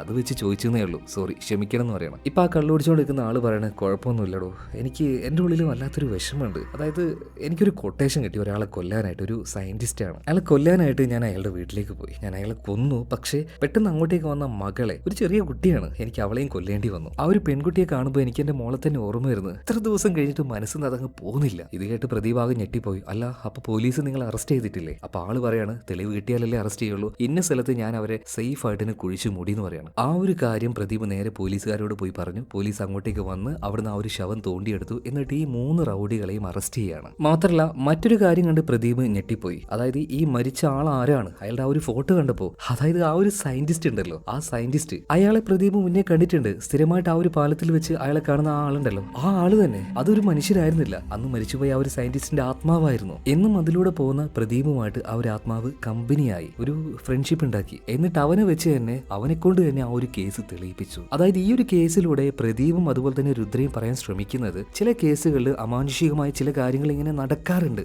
അതുകൊണ്ട് തന്നെ സാറേ, 25 വർഷങ്ങൾക്ക് മുന്നേ നടന്ന ആ ഒരു ബസ് അപകടം, അതുമായിട്ട് ഷെട്ടിയുടെ മകന്റെ തിരോധാനം ഉണ്ടല്ലോ, അതിനെന്തോ ഒരു ബന്ധമുണ്ട് സാറേ. ഇപ്പൊ ACPക്ക് ഇത് വിശ്വസിക്കണോ വേണ്ടേ ഒന്നും തിരിയുന്നില്ല. ഇപ്പൊ ACP പറയുന്നത്, രുദ്ര നീ എന്ത് ചെയ്താലും ശരി, എത്രയും പെട്ടെന്ന് ഈ കേസ് ഒന്ന് തെളിയിക്കുക, ഒരുമാതിരി വല്ലാത്ത തലവേദന പിടിച്ചൊരു കേസായി പോയല്ലോ ഇത്. ഓക്കെ സാറേ, എത്രയും പെട്ടെന്ന് തന്നെ ഞാൻ ഇത് കണ്ടുപിടിക്കാന്ന് രുദ്ര പറയണം. അതായത് ഇപ്പൊ എനിക്കൊരു ഉത്തരം കിട്ടാത്ത ചോദ്യം, ഈ മുനിരാജ് അവനെവിടെ? അവനെ കിട്ടിയാലേ ബാക്കിയുള്ള കാര്യങ്ങൾ നടക്കുകയുള്ളൂ. ഇവിടെ സീൻ കെട്ട ഈ അടുത്ത സീനിൽ കമ്മീഷണർ ഈ കേസ് അന്വേഷിക്കാനായിട്ട് ആദ്യം എന്ന് പറഞ്ഞ ഒരു ഓഫീസറെ ഏൽപ്പിച്ചായിരുന്നല്ലോ. ഈ ഓഫീസറെ കാണാനായിട്ട് ഒരു ലേഡി ഇയാളുടെ പിറകാല കൂടിയിട്ട് കുറച്ച് ദിവസമായി. പരമാവധി ആദ്യം ആ ലേഡിയിൽ നിന്നും ഒഴിഞ്ഞു മാറാൻ ശ്രമിക്കുന്നുണ്ട് കേട്ടോ. അപ്പൊ ആ ഒരു ലേഡി പറയണത്, സാറേ എനിക്കറിയാം നിങ്ങൾ അന്വേഷിക്കുന്നത് മനുവിന്റെ ആ ഒരു തിരോധാന കേസാണ്, അതായത് കിഡ്നാപ്പിംഗ് കേസാണ്. ഞാനൊരു ന്യൂസ് റിപ്പോർട്ടറാണ്, എനിക്ക് ഇമ്പോർട്ടന്റ് ആയിട്ടുള്ള ഒരു കാര്യം നിങ്ങളോട് പറയാനുണ്ട്. ഇതിലെന്തോ കാര്യമുണ്ടെന്ന് തോന്നിയത് കൊണ്ട് തന്നെ ആദ്യം ഇപ്പോൾ ഈ ഒരു പെൺകുട്ടിയുമായിട്ട് സംസാരിക്കുകയാണ്. അതായത് ആ ഒരു ന്യൂസ് റിപ്പോർട്ടർ ലേഡി പറയുന്ന കാര്യം എന്താ വെച്ചാൽ, സാറേ ഈ കേസ് അന്വേഷിക്കുന്ന രുദ്ര എന്ന് പറഞ്ഞ മറ്റേ പോലീസ് ഓഫീസർ ഉണ്ടല്ലോ, അയാൾ പബ്ലിക്കലി ഭയങ്കര മാന്യനായിട്ട് അഭിനയിക്കുന്ന കൂടി അയാൾക്കും ഈ ഒരു ഷെട്ടിയുമായിട്ട് നേരത്തെ ഒരു ലിങ്ക് ഉണ്ട്. ഷെട്ടിയുടെ എന്തൊക്കെയോ ഇല്ലീഗൽ ആയിട്ടുള്ള പരിപാടി ഈ രുദ്ര കണ്ടുപിടിച്ചു. അത് പുറത്തേക്ക് കൊണ്ടുവരണ്ടെങ്കിൽ 5 കോടി രൂപ വേണമെന്ന് പറഞ്ഞിട്ട് ഷെട്ടിയെ ബ്ലാക്ക്മെയിൽ ചെയ്തിട്ടുണ്ട്. അതിന്റെ എല്ലാ എവിഡൻസും ഈ ഒരു പെൺകുട്ടി ആദിക്ക് കൊടുക്കുന്നുണ്ട് കേട്ടോ. അതായത് നമ്മൾ വിചാരിച്ചതുപോലെ അത്ര നല്ല ആളൊന്നുമല്ല ഈ രുദ്ര. സോ രുദ്രയെ കുറിച്ച് കൂടെ അന്വേഷിക്കണം എന്ന് ഇപ്പോൾ ആദിക്ക് തോന്നുകയാണ്. അങ്ങനെ രുദ്രയുമായി ബന്ധപ്പെട്ട എല്ലാവരെ കുറിച്ചും ആദ്യം അന്വേഷിക്കുന്നുണ്ട്. അവസാനം രുദ്രയുടെ ഗേൾഫ്രണ്ട് ആയിട്ടുള്ള ദിവ്യയിലേക്ക് വരെ എത്തുകയാണ്. അപ്പൊ ദിവ്യയോട് രുദ്രയെ കുറിച്ചുള്ള ചില കാര്യങ്ങൾ ചോദിക്കുന്നുണ്ട്. അവന്റെ വീട് എവിടെയാണ്, അവന്റെ കുടുംബം എവിടെയാണ്, ഇങ്ങനെയൊക്കെ ചോദിച്ചപ്പോൾ ദിവ്യ എനിക്കറിയില്ല സാറേ എന്ന് പറയാണ്. അപ്പോൾ ഈ ഒരു ആദ്യം ചോദിക്കുകയാണ്, എന്തറിഞ്ഞിട്ടാണ് അപ്പൊ നീ അവനെ കല്യാണം കഴിക്കാൻ പോകുന്നത്, ഒരു കാര്യം ഉറപ്പിച്ചോ? എന്തൊക്കെയോ ചില കാര്യങ്ങൾ അവൻ നിന്നിൽ നിന്നും മറയ്ക്കുന്നുണ്ട്.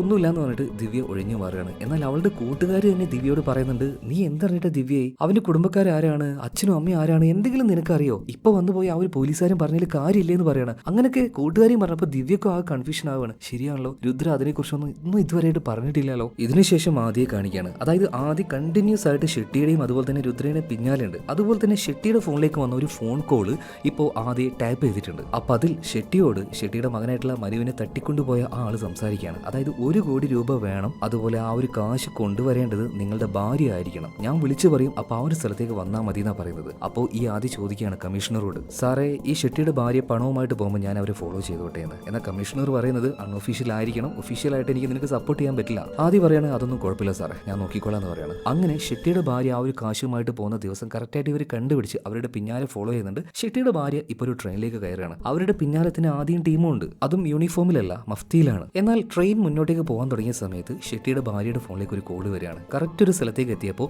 ബാഗ് പുറത്തേക്ക് എറിയാൻ വേണ്ടി പറയുകയാണ്. ഒരു പുഴയിലേക്ക് ഈ ഒരു ബാഗ് ചെന്ന് വീഴുന്നുണ്ട്. എന്നാൽ അപ്പം തന്നെ ആദ്യം വന്നിട്ട് ഷെട്ടിയുടെ ഭാര്യയോട് ചോദിക്കുകയാണ്, എന്താണ് അയാൾ പറഞ്ഞത്, എന്തിനാ ഇവിടെ ബാഗ് കളഞ്ഞത്? എന്നാൽ ഇവിടെ എന്താ സംഭവിക്കുന്നതെന്ന് ഷെട്ടിയുടെ ഭാര്യയ്ക്ക് തിരിയുന്നില്ല. അവരുടെ പിന്നാലെ പോലീസ് ഉണ്ടെന്ന് അവൾക്കും അറിയില്ലായിരുന്നു. എന്തായാലും പുഴയിലേക്ക് എറിഞ്ഞ ആ ഒരു ബാഗ് ഉണ്ടല്ലോ പതിയെ ഒലിച്ചു പോയിട്ട് ഒരു ഭാഗത്തേക്ക് അടിയുന്നുണ്ട്. ഇതേ നേരം തന്നെ ഷെട്ടിയുടെ ഫോണിലേക്ക് കോള് വരികയാണ്. മനുവിനെ കിഡ്നാപ്പ് കിഡ്നാപ്പ് ചെയ്ത ആ ആള് ഭീഷണിപ്പെടുത്തുകയാണ്. ഞാൻ പറഞ്ഞതല്ലേ പോലീസിനോട് ഈ ഒരു കാര്യം ഒന്നും പറയരുതെന്ന്. എന്നാൽ നിന്റെ ഭാര്യയുടെ പിന്നാലെ നീ പോലീസിന് അയച്ചല്ലേ, നീ അറിഞ്ഞിട്ടാണോ അറിയാതെയാണോ ഇത് സംഭവിച്ചത് എന്നൊന്നും എനിക്കറിയണ്ട. ഇനി നിന്റെ മകനെ നീ മറന്നേക്കടാന്ന് പറഞ്ഞിട്ട് ഫോൺ വെക്കുകയാണ്. കലിപ്പ് കയറിയ ഷെട്ടി അപ്പൊ തന്നെ ACP വിളിക്കുകയാണ്. നിങ്ങൾ എന്തിനാണ് പോലീസുകാരെ എന്റെ ഭാര്യയുടെ പിന്നാലെ അയച്ചതെന്ന് ചോദിക്കുമ്പോൾ ACP പറയണം അത് ഞാനല്ല, കമ്മീഷണറാണ്. അയാൾ മറ്റൊരാളെ വെച്ച് ഈ ഒരു കേസ് അന്വേഷിക്കുന്നുണ്ട്. അപ്പൊ ഈ വിവരം അറിഞ്ഞ വാർഡ് തന്നെ നേരെ കമ്മീഷണറുടെ അടുത്തേക്ക് മാതിയുടെ അടുത്തേക്ക് ഷെട്ടി പോവാണ്. ഷെട്ടി അവിടുന്ന് വാൺ ചെയ്ത് വിടുന്നുണ്ട്. ഇനി എങ്ങാനും ഈ കേസിന്റെ പിന്നാലെ നിങ്ങൾ രണ്ടെണ്ണം വന്നു കഴിഞ്ഞാൽ ഷെട്ടി ആരാണെന്ന് നിങ്ങൾ അറിയും, ഒഴിവാക്കിക്കോ ഈ ഒരു കേസ്. ഭയങ്കര കലിപ്പിൽ പിന്നീട് ഷെട്ടി അവിടുന്ന് പോവാണ്. ഇതിനുശേഷം നമ്മുടെ രുദ്രയും അവന്റെ ഒരു കൂട്ടുകാരനെയും ദിവ്യ ഒരു കഫേയിലേക്ക് വിളിച്ചു വരുത്തുകയാണ്. അതിനൊരു കാരണമുണ്ട്. എന്താണ് അവന്റെ കുടുംബം, അവന്റെ ബാക്ക്ഗ്രൗണ്ട് എന്താണ്, അവന്റെ അച്ഛനും അമ്മയും ആരാണ്, ഇതൊക്കെ അറിയാൻ ദിവ്യക്ക് ആഗ്രഹം ഉണ്ടായിരുന്നു. അതിനുവേണ്ടിയാണ് വിളിച്ചത്. ദിവ്യ അതെല്ലാം അറിയാൻ ആഗ്രഹം ഉണ്ടെന്ന് പറഞ്ഞപ്പോൾ ഇപ്പൊ രുദ്ര പറയണ ഓ അതിനെന്താ, അടുത്ത ആഴ്ച ഫ്രീ ആണെങ്കിൽ നമുക്ക് അങ്ങോട്ട് പോവാം, ഒരുപാട് പേരുണ്ട്, വലിയൊരു കുടുംബാന്ന് പറയാണ്. ഇത് കേട്ടപ്പോൾ തന്നെ ദിവ്യക്ക് സന്തോഷമാവുകയാണ് കേട്ടോ. ദിവ്യ ഇപ്പോൾ അവളുടെ കൂട്ടുകാരിയുടെ മുഖത്തേക്ക് നോക്ക് നമ്മൾ വിചാരിച്ച പോലെ ഒന്നും അല്ലാന്ന് പറയണം. ഇതിനുശേഷം ഈ കേസിലേക്ക് കുറച്ചുകൂടെ ഗൗരവമായിട്ട് തന്നെ രുദ്ര ഇറങ്ങുന്നുണ്ട്. ആരാണ് ഈ മുനിരാജ് എന്നുള്ള കാര്യങ്ങളൊക്കെ കണ്ടുപിടിച്ചിട്ടുണ്ട്. എന്നിട്ട് ആ കേസ് ഫയലുമായിട്ട് നേരെ രുദ്ര അവന്റെ ഫ്രണ്ട് ആയിട്ടുള്ള കമ്മീഷണറുടെ അടുത്തേക്ക് നേരിട്ട് വരികയാണ്. മാത്രമല്ല 25 വർഷങ്ങൾക്ക് മുന്നേ ആ ഒരു ബസ് അപകടത്തിൽ മരിച്ചുപോയ എല്ലാവരുടെ ഫോട്ടോയും ഡീറ്റെയിലും കൊണ്ടുവന്നിട്ടുണ്ട്. എന്നിട്ട് അങ്ങോട്ടേക്ക് മനുവിന്റെ കൂട്ടുകാരായിട്ടുള്ള നിതിനെയും പ്രകാശിനെയും വിളിപ്പിക്കുകയാണ്. എന്നിട്ട് അവരുടെ ആ ഒരു മൊഴി എടുപ്പിക്കുന്നുണ്ട്. അതായത് മനുവിനെ കാണാതാവുന്നതിന്റെ കുറച്ച് മുന്നേ കാവ്യമായിട്ടുള്ള മനുവിന്റെ റിലേഷനെ കുറിച്ചൊക്കെ നിതിനും പ്രകാശും പറഞ്ഞു കൊടുക്കുകയാണ്. മറ്റൊരു കാര്യം കൂടെ പിന്നീട് കമ്മീഷണറിന് രുദ്ര കാണിച്ചു കൊടുക്കുന്നുണ്ട്. ഇതേ കാവ്യ തന്നെ 17A എന്ന ബസ്സിൽ 25 വർഷങ്ങൾക്ക് മുന്നേ യാത്ര ചെയ്യുന്ന സമയത്ത് മരണപ്പെട്ടിട്ടുണ്ടായിരുന്നു. കമ്മീഷണർ ആകെ ഒരുമാതിരി കൺഫ്യൂഷൻ ആയി പോവാണ്. അതായത് ACP എങ്ങനെയാണോ കൺഫ്യൂഷൻ ആയത് അതുപോലെ തന്നെ. അപ്പൊ ശരിക്കും എന്താ ഇവിടെ സംഭവിക്കുന്നതെന്ന് കമ്മീഷണർ രുദ്രയോട് ചോദിച്ചപ്പോൾ രുദ്ര പറയാണ് മാതാപിതാക്കൾ ചെയ്തതിന്റെ പാപം അത് മക്കൾ അനുഭവിക്കുകയാണ്. ഇപ്പോഴും കമ്മീഷണർക്കൊന്നും മനസ്സിലാവുന്നില്ല. വിശദമായിട്ട് പറഞ്ഞുതരാന്ന് പറഞ്ഞിട്ട് രുദ്ര ആ രഹസ്യം പറയാണ്. ഇത്രയും വർഷമായിട്ട് എല്ലാവരും മരിച്ചുപോയി എന്ന് വിചാരിച്ച ആ ഒരു മുനിരാജ് അത് മറ്റാരുമല്ല, ഷെട്ടി തന്നെയാണ്. അതായത് മനുവിന്റെ അച്ഛൻ. ഈ ഷെട്ടി കാരണമാണല്ലോ 25 വർഷങ്ങൾക്ക് മുന്നേ അങ്ങനെ ഒരു വലിയ അപകടം നടന്നതും അത്രയും ആൾക്കാർ മരിച്ചതും. ഷെട്ടി ശരിക്കുള്ള അവന്റെ ഐഡന്റിറ്റി, മുനിരാജ് എന്നുള്ള ആ ഒരു ഐഡന്റിറ്റി മറച്ചു വെച്ചാണ് ശരിക്കും ഇപ്പൊ ഒരു പൊളിറ്റീഷ്യൻ ആയിട്ട് നിൽക്കുന്നത്. അപ്പോൾ ഷെട്ടിയോടുള്ള പക കാരണമായിരിക്കും കാവ്യയുടെ ആത്മാവ് വന്നിട്ട് അയാളുടെ മകനോട് പ്രതികാരം ചെയ്യുന്നത്. കമ്മീഷണറുടെ തല പുകയുന്നുണ്ട്. ഇത് എന്തോന്ന് കേസാടേ, വല്ലാത്തൊരു വള്ളിയാണല്ലോ ഇത്. അതെ സാർ, ഇത് കുറച്ച് കുഴപ്പം പിടിച്ച കേസ് തന്നെയാണ്. അതായത് ഈ കേസിന്റെ പിന്നാലെ ഞാൻ പോകുന്ന സമയത്ത് ഈ മുനിരാജിന്റെ കുറച്ച് കൂട്ടുകാരുടെ പിന്നാലെ ഞാൻ പോയി. എന്നാൽ അവരുടെ അടുത്തേക്ക് ഞാൻ എത്തുന്നതിന് മുന്നേ അവരെ കൊല്ലാനായിട്ട് ആള് വിട്ടിരുന്നു. അത് മറ്റാരുമല്ല, ഈ ഷെട്ടി തന്നെ. ഷെട്ടി തന്നെ മുനിരാജ്. അവന്റെ രഹസ്യങ്ങൾ പുറത്തു വരാതിരിക്കാൻ ഇതൊക്കെ ചെയ്യുന്നത്. സോ അവനോട് പകയുള്ള ആരോ ഒരാളാണ് മനുവിനെ തട്ടിക്കൊണ്ടുപോയത്. മാത്രമല്ല അയാൾ പറഞ്ഞതനുസരിച്ച് നാളെയാണ് അമാവാസി,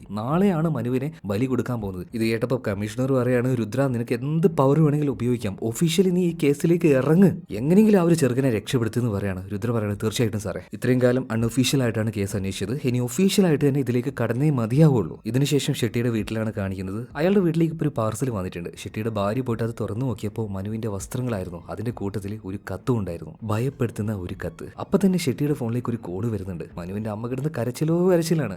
ഇപ്പൊ ഷെട്ടിയോട് ആ ആള് സംസാരിക്കുകയാണ്. നിന്റെ മകന് ഒന്നും സംഭവിച്ചിട്ടില്ല, പേടിക്കൊന്നും വേണ്ട, അവനെ ഞാൻ ജീവനോടെ തിരിച്ചു തരാം, പക്ഷെ എനിക്ക് നിന്നെ വേണം, ഞാൻ പറയുന്ന ലൊക്കേഷനിലേക്ക് നീ വരണമെന്ന് പറയണം. ഷെട്ടി അതുപോലെ ചെയ്യാന്ന് പറയണം. എന്നാൽ ഒറ്റയ്ക്കാണ് ഷെട്ടി അങ്ങോട്ടേക്ക് പോകേണ്ടത്. ഇപ്പൊ ഷെട്ടി അങ്ങോട്ടേക്ക് പോകണം. അധികം വൈകാതെ തന്നെ മനുവിനെ ആ തട്ടിക്കൊണ്ടുപോയ ആള് തന്നെ തിരിച്ചു കൊടുക്കുകയാണ് കേട്ടോ.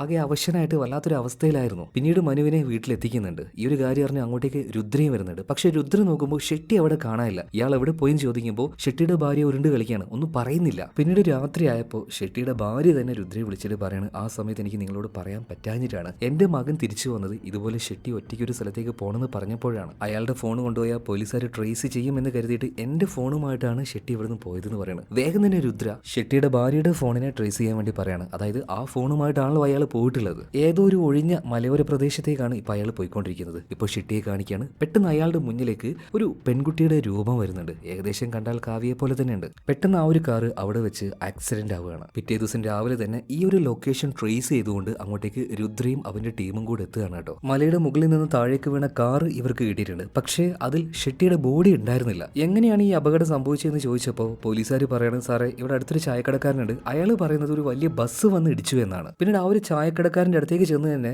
ഇപ്പോൾ നമ്മുടെ രുദ്ര കാര്യങ്ങൾ ചോദിക്കുന്നുണ്ട്. അപ്പോൾ ആ ഒരു ചായക്കടക്കാരൻ പറയണം സാറേ അതൊരു ടൂറിസ്റ്റ് ബസ് ആയിരുന്നു, അതിൽ ആ ഒരു ഡ്രൈവറും പിള്ളേരും എല്ലാം ഇവിടെ വന്നിട്ട് ചായ കുടിച്ചായിരുന്നു. ബസ് നമ്പർ ഓർമ്മയുണ്ടോ എന്ന് രുദ്ര ചോദിക്കുമ്പോൾ ഇല്ല സാറേ ഞാൻ അത് ശ്രദ്ധിച്ചില്ല, കണ്ടാലൊരു പഴയ മോഡൽ ബസ്, ഇപ്പോഴുള്ള ഒരു ബസ്സായിട്ട് എനിക്ക് തോന്നുന്നില്ല. അപ്പൊ തന്നെ ചില സംശയങ്ങൾ തോന്നിയിട്ട് രുദ്ര എന്താക്കി കയ്യിലുണ്ടായിരുന്ന 17A എന്ന് പറഞ്ഞ ആ ഒരു ബസ്സിന്റെ ഫോട്ടോ കാണിച്ചു കൊടുക്കുന്നുണ്ട്. മാത്രമല്ല ആ ബസ്സിൽ അന്ന് മരിച്ച ആൾക്കാരുടെ ഫോട്ടോ ആ ഫയലൊക്കെ അവന്റെ കയ്യിലുണ്ടായിരുന്നു. അവരുടെ ഓരോരുത്തരുടെയും ഫോട്ടോ കാണിച്ചു കൊടുക്കുമ്പോൾ ചായക്കടക്കാരൻ പറയുന്നത് അതെ സാറേ, ഇവര് തന്നെ ചായ കുടിക്കാൻ ഇവിടെ ഇറങ്ങിയിരുന്നു, ഇവരെന്നോട് സംസാരിച്ചായിരുന്നു എന്നൊക്കെ പറയാണ്. ആകെ കൺഫ്യൂഷനായി ഞെട്ടിപ്പോയ രുദ്ര വേഗം തന്നെ ഈ ഒരു വിവരം കമ്മീഷണറോട് വിളിച്ച് പറയാണ്. സാറേ, 25 വർഷങ്ങൾക്ക് മുന്നേ കാണാതായ അതേ ബസ് തന്നെയാണ് ഇന്നലെ ഈ ഷെട്ടിയുടെ കാറിനിട്ട് ഇടിച്ചെന്ന് പറയുന്നത്. ഈ ചായക്കടക്കാരൻ അത് കണ്ടു നിൽക്കുക പറയുന്നത്. അതുപോലെ തന്നെ ഷെട്ടിയുടെ ബോഡിയും കാറിലില്ല. സാർ പെർമിഷൻ തരികയാണെങ്കിൽ കേസ് കൂടുതലായിട്ട് ഞാൻ അന്വേഷിക്കാന്ന് പറയാണ്. അപ്പൊ രുദ്രയോട് കമ്മീഷണർ പറയണം, എന്റെ പൊന്നു രുദ്ര, നീ അവിടുന്ന് തിരിച്ചു വാ, ആ കേസിനെ അവിടെയുള്ള ലോക്കൽ പോലീസ് അന്വേഷിച്ചോളും, ഒഴിവാക്ക്, മതിയാക്കി എന്ന് പറയാണ്. അതുപോലെ തന്നെ അധികം വൈകാതെ കമ്മീഷണറും ACP എല്ലാം ഒരു പത്രസമ്മേളനം വിളിച്ചു കൂട്ടുകയാണ്. അപ്പൊ എല്ലാവരോടും പറയുന്നുണ്ട്, ഷെട്ടി മരിച്ചിട്ടൊന്നുമില്ല, ഒരു അപകടത്തിൽ അദ്ദേഹം മിസ്സിംഗ് ആണ്. ഇപ്പോൾ വെറുതെ അനാവശ്യമായിട്ട് അയാൾ മരിച്ചു എന്നൊക്കെ പറഞ്ഞിട്ട് നിങ്ങൾ വാർത്ത ഉണ്ടാക്കണ്ടെന്ന് പറയണം. ഇവിടെ സീൻ കെട്ടായി അടുത്ത സീനിൽ രുദ്രയും ദിവ്യയും കാണിക്കുകയാണ്. ആ ഒരു കേസിൽ നിന്ന് രുദ്ര ഇപ്പോൾ ഒഴിവായല്ലോ. അതുപോലെ തന്നെ ദിവ്യയോട് പറഞ്ഞതുപോലെ അവന്റെ കുടുംബത്തിനെ കാണിക്കാനായിട്ട് രുദ്ര അവന്റെ വീട്ടിലേക്ക് വന്നിരിക്കുകയാണ് കേട്ടോ. എന്നാൽ അതൊരു വീടായിരുന്നില്ല, അതൊരു ഓർഫനേജ് ആണ്. രുദ്രയ്ക്ക് ആരുമില്ല, അവൻ ഒറ്റയ്ക്കാണ്. അത് കണ്ടപ്പോൾ ദിവ്യയ്ക്ക് ഭയങ്കരമായിട്ട് സങ്കടമാവുന്നുണ്ട്, അവനോട് ഇച്ചിരി ഇഷ്ടം കൂടുന്നുണ്ട് കേട്ടോ. അവിടെ എന്തോ ഒരു പരിപാടി നടന്നുകൊണ്ടിരിക്കുകയാണ്. അപ്പൊ ആ ഒരു കൂട്ടത്തിൽ ആ ന്യൂസ് റിപ്പോർട്ടറായിട്ടുള്ള പ്രദീപ് ഉണ്ടല്ലോ, അയാളുണ്ട്. അതുപോലെ തന്നെ ഈ കേസ് മറ്റൊരു വഴിയിലൂടെ അന്വേഷിച്ച ആദ്യം എന്ന് പറഞ്ഞ പോലീസുകാരനല്ലേ, അവനോട് വന്നിട്ട് ഒരു ഇൻഫർമേഷൻ കൊടുത്ത ഒരു പത്രക്കാരി ഉണ്ടല്ലോ, ഒരു ലേഡി റിപ്പോർട്ടർ, അവളും ഇവിടെ ഇരിക്കുന്നുണ്ട്. എന്തൊക്കെയാ അത് അങ്ങോട്ടും ഇങ്ങോട്ടും എന്തൊക്കെയോ കണക്ട് ആവുന്നത് പോലെ നിങ്ങൾക്ക് തോന്നുന്നുണ്ടോ? സോ ഇവിടെ വെച്ചൊരു ഫ്ലാഷ് ബാക്ക് കാണിക്കുന്നുണ്ട്. സിനിമയുടെ ആരംഭത്തിൽ ഒരു സ്കൂള് ഇടിഞ്ഞു പൊളിഞ്ഞു വീണില്ലേ, അതിന്റെ ആ ഒരു കോൺട്രാക്ട് എടുത്ത് ആ ഒരു സ്കൂള് പണിതത് ഷെട്ടിയായിരുന്നു. എന്നാൽ അത് പൊളിഞ്ഞു വീണതിനെ കുറിച്ച് ഷെട്ടിയോട് ചോദിച്ചപ്പോൾ ഷെട്ടി പറയുന്നത്, ഈ മഴക്കാലത്ത് എത്ര ബിൽഡിങ്ങുകൾ ഇടിഞ്ഞു പൊളിഞ്ഞു വീഴുന്നു, ഞാൻ കിട്ടിയത് മാത്രമാണ് ഇടിഞ്ഞു പൊളിഞ്ഞു വീഴുന്നത് എന്നൊക്കെ പറഞ്ഞിട്ട് അയാൾ നൈസായിട്ട് അതൊന്ന് ഒഴിവായി. പക്ഷെ അന്ന് ആ അപകടത്തിൽ മരിച്ചു പോയത് 3 കുട്ടികളാണ്. ഷെട്ടി ആ ഒരു ബിൽഡിംഗ് ഉണ്ടാക്കുന്നതിൽ അഴിമതി കാണിച്ചു, അതുകൊണ്ട് തന്നെയാണ് ഇങ്ങനെ ഈ അപകടം സംഭവിച്ചത്. അപ്പോ അന്ന് മരിച്ച ആ ഒരു പെൺകുട്ടിയുടെ അച്ഛനുണ്ടല്ലോ, അയാൾ നേരെ പിന്നീട് രുദ്രയുടെ അടുത്തേക്ക് പോയിട്ടാണ് കരഞ്ഞു പറഞ്ഞത്, എനിക്ക് ഷെട്ടിയോട് പ്രതികാരം ചെയ്തേ മതിയാവൂ. എന്നാൽ രുദ്ര പറഞ്ഞത്, ഷെട്ടിയോട് ഒറ്റയ്ക്ക് നമുക്കങ്ങനെ മുട്ടി നിൽക്കാനൊന്നും പറ്റില്ല, ആള് ഭയങ്കര പവർഫുൾ ആണ്, അതിനുവേണ്ടി കുറച്ചുകൂടെ അമാനുഷികമായിട്ടുള്ളൊരു കാര്യം നമ്മൾ ഉണ്ടാക്കണം, നമുക്കൊരു ടീം വേണം. അങ്ങനെ ആ ഒരു ടീമിലേക്ക് രുദ്ര ഓരോരുത്തരായിട്ട് ആഡ് ചെയ്യാൻ തുടങ്ങുകയാണ്. ആ മരിച്ചുപോയ കുട്ടിയുടെ അച്ഛൻ, അതുപോലെ തന്നെ ന്യൂസ് റിപ്പോർട്ടർ ആയിട്ടുള്ള പ്രദീപ്, അതുപോലെ ആദ്യയോട് രുദ്രയെക്കുറിച്ച് കുറ്റം പറയാൻ ഏൽപ്പിച്ച ആ ഒരു ലേഡി റിപ്പോർട്ടർ ഉണ്ടല്ലോ, ആ പെൺകുട്ടി, അതുപോലെ തന്നെ ആ ഒരു മലയുടെ ഭാഗത്തുണ്ടായിരുന്ന ആ ഒരു ചായക്കടക്കാരനുണ്ടല്ലോ, അയാളെല്ലാം രുദ്രയുടെ ടീമിൽ തന്നെ പെട്ടതാണ്. അതായത് അമാനുഷികമായിട്ടുള്ള ഒരു സ്റ്റോറി ഇവർ ക്രിയേറ്റ് ചെയ്യായിരുന്നു. അമാനുഷികമായിട്ട് ഒന്നും തന്നെ ഇവിടെ നടക്കുന്നില്ലായിരുന്നു. തുടക്കത്തിൽ നമ്മൾ കണ്ട ആ ഒരു കാര്യം ഉണ്ടല്ലോ, ഷെട്ടിയുടെ റൈറ്റ് ഹാൻഡ് ആയിട്ടുള്ള പ്രഭാകർ, അവനെ കൊന്നതും ഈ ഒരു ടീം തന്നെയാണ്. പിന്നീട് രണ്ടാമതൊരാളെ ഈ ഒരു കേസ് ഏൽപ്പിച്ചല്ലോ, ആദ്യ ഒരു കേസ് അന്വേഷിച്ചാൽ എന്തായാലും ഇവരുടെ കള്ളങ്ങളൊക്കെ പുറത്തു വരും. അതുകൊണ്ട് തന്നെ ആദ്യം വഴിതിരിച്ചു വിടാനായിട്ടാണ് ലേഡി റിപ്പോർട്ടറെ രുദ്ര അവന്റെ അടുത്തേക്ക് അയച്ചത്. എന്നിട്ട് അവനെ കുറിച്ചുള്ള കുറ്റങ്ങൾ തന്നെ അവളെ കൊണ്ട് പറയിപ്പിച്ചു. പക്ഷെ ശരിക്കും ഷെട്ടിയുടെ കയ്യിൽ നിന്നും 5 കോടി രുദ്ര കൈക്കൂലിയായിട്ട് മേടിച്ചിട്ടുണ്ട് കേട്ടോ. അത് സത്യമാണ്. അതെന്തിനാണെന്ന് ഇപ്പൊ പറഞ്ഞുതരാം. പക്ഷെ എന്തിനാണ് രുദ്രക്ക് ഇത്രയും പക ഈ ഒരു ഷെട്ടിയോട്? അതുപോലെ തന്നെ ഷെട്ടി എവിടെ പോയി? അന്ന് അവിടെ ആ ഒരു രാത്രി അപകടം ഉണ്ടായിരുന്നല്ലോ, ഷെട്ടിയുടെ കാർ ആക്സിഡന്റ് ആയത്. അയാൾക്കൊന്നും പറ്റിയില്ല, ഇയാളെ മറ്റൊരു സ്ഥലത്തേക്ക് രുദ്രയെ കൊണ്ടുവരികയായിരുന്നു. എന്നാൽ ഷെട്ടി മറ്റൊരു പ്ലാൻ ഉണ്ടാക്കി ഇയാളുടെ ആളുകളെയും കൂടെ കൂട്ടിയായിരുന്നു. എന്നാൽ എല്ലാത്തിനെയും രുദ്രയും അവന്റെ ടീമും കൂടെ അടിച്ച് പരിപ്പാക്കുന്നുണ്ട്, എല്ലാത്തിനും ഓടിപ്പിക്കുകയാണ്. ഷെട്ടി മാത്രം ഇപ്പൊ ബാക്കിയായി. ഇപ്പൊ ഷെട്ടിയുടെ അടുത്തേക്ക് രുദ്ര വരുന്നുണ്ട്. അപ്പൊ ഷെട്ടി ചോദിക്കുന്നുണ്ട്, എന്തിനാടാ നിനക്ക് എന്നോട് ഇത്ര പക? കൂടെ നിന്ന് ആപ്പ് കയറ്റിയായിരുന്നല്ലേ? അപ്പൊ കണ്ണുകളൊക്കെ നിറഞ്ഞുകൊണ്ട് നമ്മുടെ രുദ്ര ഷെട്ടിയുടെ മുഖത്ത് നോക്കിയിട്ട് പറയാണ്, നിനക്ക് ഓർമ്മയുണ്ടോടാ വെങ്കിടേഷിനെ? 17A 17A എന്ന് പറഞ്ഞ ആ ഒരു ബസ് ഓടിച്ച വെങ്കിടേഷിനെ നിന്നോടൊക്കെ പല തവണ പറഞ്ഞതല്ലേ, ആ ബസ് കൊണ്ട് കുട്ടികളെ കൊണ്ടുപോകാൻ പറ്റില്ല എന്ന്. എന്നിട്ട് എന്റെ അച്ഛനെയും ആ കുട്ടികളെ മുഴുവനായിട്ടും കൊലക്ക് കൊടുത്തത് നീയല്ലടാ, ഷെട്ടിയല്ല മുനിരാജ്. എന്നിട്ട് നീ എന്താ പറഞ്ഞു വരുത്തിയത്? എന്റെ അച്ഛനാണ് കള്ളു കുടിച്ച് അങ്ങനെ ഒരു അപകടത്തിന് കാരണക്കാരനെന്ന്. എന്നിട്ട് നാട്ടുകാർ ചെയ്ത് എന്താണെന്നറിയോ? എന്റെ വീടിന് തീയിട്ടു. ആ സമയത്ത് വീട്ടില് ഞാനും എന്റെ അമ്മയും വയ്യാത്ത എന്റെ സഹോദരനെ ഉണ്ടായിരുന്നത്. അവസാനം അമ്മ എന്നോട് പറഞ്ഞ എന്താണെന്നറിയോ? മോനെങ്കിലും രക്ഷപ്പെടുന്നു പറഞ്ഞിട്ട് ആ വീട്ടിൽ നിന്ന് അവരെന്നെ തള്ളി പുറത്തിട്ടു. പക്ഷെ ഒരു തെറ്റും ചെയ്യാത്ത എന്റെ പാവം അനിയനും, കാലിന് വയ്യാത്ത ആ ഒരു പാവം എന്റെ അമ്മയും അതിന്റെ ഉള്ളിൽ കിടന്ന് വെന്ത് മരിച്ചു. ഞാനത് കണ്ടതാടാ. അന്നേ ഞാൻ തീരുമാനിച്ചതാണ്, ഉറപ്പായിട്ടും ഇതിനെല്ലാത്തിനും കാരണക്കാരനായി നിന്നെ തേടി ഞാൻ വരുമെന്ന്. അതിനുവേണ്ടി തന്നെയാടാ പോലീസിൽ ജോയിൻ ചെയ്തത്. പിന്നീട് ആ കുട്ടിയുണ്ടല്ലോ, തുടക്കത്തിൽ നമ്മൾ കണ്ട ഒരു സ്കൂൾ കുട്ടി, ആ കുട്ടിയുടെ അച്ഛൻ്റെ കയ്യിൽ ഒരു കത്തി കൊടുത്തിട്ട് അവനോട് തന്നെ ഷെട്ടിയെ വെട്ടിക്കീറാൻ വേണ്ടി പറയണം. അങ്ങനെ ആ മനുഷ്യനും നമ്മുടെ രുദ്രയും എല്ലാവരും അവരുടെ പക അങ്ങോട്ട് തീർക്കുകയാണ്. രുദ്രയുടെ നേരെ എന്തായാലും ഈ ഒരു കേസ് വരില്ല. അതായത് ഷെട്ടി ഇപ്പോഴും മരിച്ചിട്ടില്ല എന്നാണ് പോലീസുകാർ വിചാരിക്കുന്നത്. അയാൾ ഇപ്പോഴും തേടിക്കൊണ്ടിരിക്കുകയാണ്. അവരുടെ എല്ലാവരുടെയും ശ്രദ്ധ ഇപ്പോൾ അവർ കാർ ആക്സിഡന്റ് ആയില്ലേ, ആ ഒരു ഏരിയ ബേസ് ചെയ്തിട്ടാണ്. പിന്നെ ആ ഒരു കാറിന് ഇടിച്ചു എന്ന് പറയുന്ന ആ ഒരു ബസ്, അതൊക്കെ വെറും കെട്ടുകഥകളാണ്. ആ ചായക്കടക്കാരൻ നമ്മുടെ രുദ്ര പറഞ്ഞതുപോലെ നുണ പറഞ്ഞതാണ്. അതായത് ഈ സിനിമയിൽ നിങ്ങൾ കണ്ട അമാനുഷികമായിട്ടുള്ള എല്ലാ കാര്യങ്ങളും രുദ്ര തന്നെ ഉണ്ടാക്കിയ നുണക്കഥകളാണ്. അവന്റെ സീനിയർ ഓഫീസേഴ്സിനെ വഴി തിരിച്ചിടാൻ വേണ്ടി, അവന് നേരെ പിന്നീട് ആരും വിരളി ചൂണ്ടാതിരിക്കാൻ വേണ്ടി. അതല്ല, ഈ ഷെട്ടിയുടെ മകൻ മനുവിന്റെ 2 കൂട്ടുകാരുണ്ടല്ലോ, നിതിനും പ്രകാശും, അവന്മാരെപ്പോ പറഞ്ഞ കാവ്യയുടെ കഥയോ അതും നുണ തന്നെയാണ്. അതായത് അവരോട് ഇങ്ങനെ മൊഴി കൊടുക്കണം എന്ന് പറഞ്ഞത് രുദ്രയാണ്. കാരണം ഈ 2 പയ്യന്മാര് നന്നായിട്ട് ഡ്രഗ്സ് യൂസ് ചെയ്യും. അപ്പോൾ ആ ഒരു കേസിൽ അവരെ പിടിച്ച് ഉള്ളിലിടണ്ടെങ്കിൽ ഇങ്ങനെ മൊഴി കൊടുത്തുവെന്ന് രുദ്ര അവന്മാരോട് പറഞ്ഞിട്ടുണ്ട്. അതുകൊണ്ടാണ് നിതിനും പ്രകാശും അതുപോലെ മൊഴി കൊടുത്തത്. അതുപോലെ തന്നെ അവസാനം നമ്മുടെ രുദ്ര അവൻ്റെ അച്ഛൻ്റെയും അനിയൻ്റെയും അമ്മയുടെയും ഫോട്ടോയുടെ അടുത്ത് വന്നിട്ട് പറയാണ്, നിങ്ങൾക്ക് വേണ്ടി ഞാൻ പ്രതികാരം ചോദിച്ചു, ഇനി നിങ്ങളുടെ ആത്മാവിന് എന്തായാലും ശാന്തി ലഭിക്കും. ഇതേ നേരം തന്നെ രുദ്രയുടെ പിന്നിൽ കാവ്യ എന്ന് പറഞ്ഞ ആ ഒരു പെൺകുട്ടിയുടെ ആത്മാവ് നിൽക്കുന്നത് പോലെ അവന് തോന്നുകയാണ് അവൾക്കും ശാന്തി കിട്ടിയിട്ടുണ്ടാവും. ഇത് കാണിച്ചുകൊണ്ട് സിനിമ ഇവിടെ തീരുകയാണ്. കഥ ഇഷ്ടമായാൽ വീഡിയോ ലൈക്ക് ചെയ്യുക, ചാനൽ സബ്സ്ക്രൈബും കൂടെ ചെയ്യുക. അപ്പോൾ അടുത്ത വീഡിയോയിൽ നമുക്ക് വീണ്ടും കാണാം. ബൈ.